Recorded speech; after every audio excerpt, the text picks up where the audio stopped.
7ویں روز نبی پاک صلی اللہ علیہ وسلم کا عقیقہ کیا گیا۔ سبحان اللہ۔ اسلام کی تعلیمات میں سے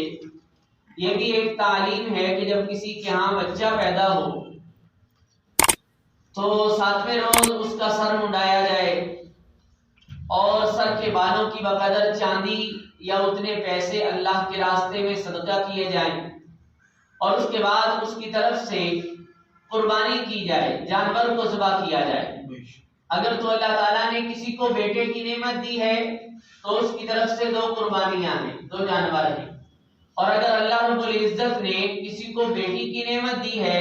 تو اس کی طرف سے 1 جانور کو ذبح کرنا یہ نبی پاک صلی اللہ علیہ وسلم کی مبارک تعلیم ہے، آپ صلی اللہ علیہ وسلم کی سنت ہے۔ اس لیے علماء نے لکھا ہے کہ عقیقہ سنت غیر مؤکدہ مستحب ہے، اور خود نبی پاک صلی اللہ علیہ وسلم کا اپنا عمل جو ہے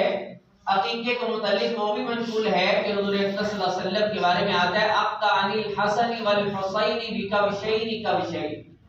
کہ رسول اکرم صلی اللہ علیہ وسلم نے جناب حسن اور جناب حسین رضی اللہ تعالیٰ عنہ کی طرف سے 2 مینڈے بطور عقیقہ کے ذبح فرمائے۔ سبحان اللہ۔ تو یہ اسلام کی تعلیمات میں سے ہے، اور اس کی حکمت بھی خود حضور اکرم صلی اللہ علیہ وسلم نے احادیث میں ارشاد فرمائی۔ آپ نے ارشاد فرمایا کہ کل غلام رہینۃ بعقیقتہ، کہ ہر لڑکا جو پیدا ہوتا ہے یا بچہ جو پیدا ہوتا ہے وہ اپنے عقیقے کے ساتھ رہن ہوتا ہے۔ رہن کہتے ہیں اس چیز کو جو کسی کے پاس بطور امانت کے رکھی جاتی ہے، ضمانت کے طور پر کسی سے انسان اس سے اس وقت تک صحیح طور پر مستفید نہیں ہو سکتا جب تک کہ اس کو دوسرے کے قبضہ سے چھڑا نہ لے۔ اسی طرح بچہ جب اللہ تعالیٰ بطور نعمت کے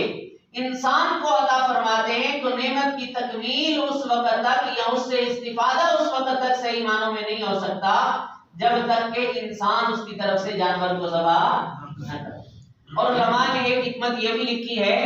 کہ جس بچے کا عقیقہ کر دیا جاتا ہے تو یہ عقیقہ اللہ کی طرف سے اس بچے کے لیے بلاؤں اور آفات سے حفاظت کا ذریعہ ہوتا ہے۔ اس بچے کی طرف سے کیا ہوتا ہے کہ بلاؤں اور آفات کا، اور یہ تجربے کی بات ہے۔ علماء فرماتے ہیں کہ آپ 2 بچوں کو دیکھ لیں، ایک بچے کا عقیقہ کیا ہو اور ایک بچے کا عقیقہ نہ کیا ہو، جس بچے کا عقیقہ نہیں ہوگا وہ آزمائشوں مسائل سے عموماً بچا رہتا ہے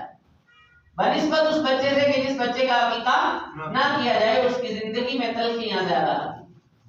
تو اگر اللہ تعالیٰ نے آپ کو وسعت دی ہے، اگر اللہ تعالیٰ نے آپ کو طاقت دی ہے، فراوانی عطا فرمائی ہے، تو 7ویں روز انسان کو اپنی اولاد کا عقیقہ ضرور کر لینا چاہیے۔ اس کے اندر تساہل نہیں کرنا چاہیے، غفلت نہیں برتنی چاہیے، اور اگر انسان کے پاس گنجائش نہیں ہے تو نہ بھی کرے تو کوئی کسی قسم کا کوئی گناہ انسان کے اوپر کسی طرح کا کوئی گناہ نہیں۔ تو جناب عبد المطلب جو نبی پاک صلی اللہ علیہ وسلم کے دادا محترم تھے، نبی پاک صلی اللہ علیہ وسلم کی پیدائش کے 7ویں روز انہوں نے بھی نبی پاک صلی اللہ علیہ وسلم کا بھی عقیقہ فرمایا۔ آپ کا سر مونڈا گیا اور بالوں کی بقدر چاندی اللہ کے راستے میں صدقہ کی گئی، اور اس کے بعد آپ کی طرف سے 2 اس کی طرف آپ صلی اللہ علیہ وسلم کی طرف سے بھی قربانی کی گئی، اور سارے قریش کو جناب عبد المطلب نے اکٹھا کیا اور ان کو وہ دعوت کھلائی۔